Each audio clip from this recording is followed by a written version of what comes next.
Mimi ni Brigedia Jenerali Mashauri Mpambe na msaidizi masuala ya kijeshi wa Mheshimiwa Rais wa Jamhuri ya Muungano wa Tanzania.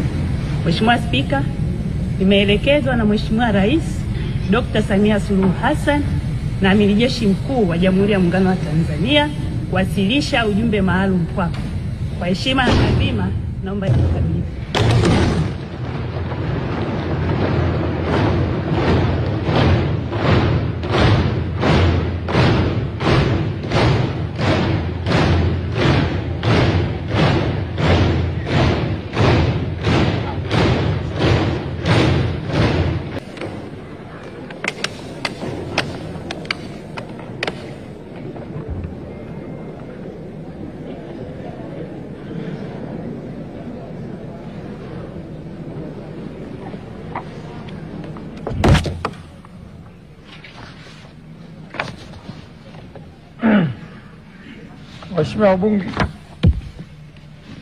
Waheshimiwa wabunge, uteuzi wa Waziri Mkuu wa Jamhuri ya Muungano wa Tanzania.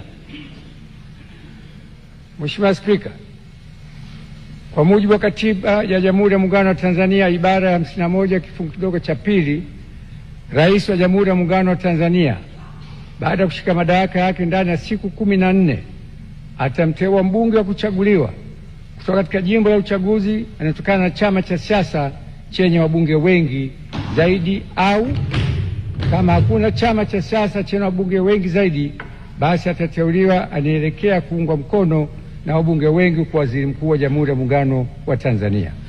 Hata hivyo, Waziri Mkuu atakayeteuliwa hatashika madaraka hayo hadi uteuzi wake umethibitishwa na Bunge kwa azimio tukaungwa mkono na kura za wabunge walio wengi. Hivyo, kwa kutekeleza matakwa hayo ya kikatiba, nimemteua Mheshimiwa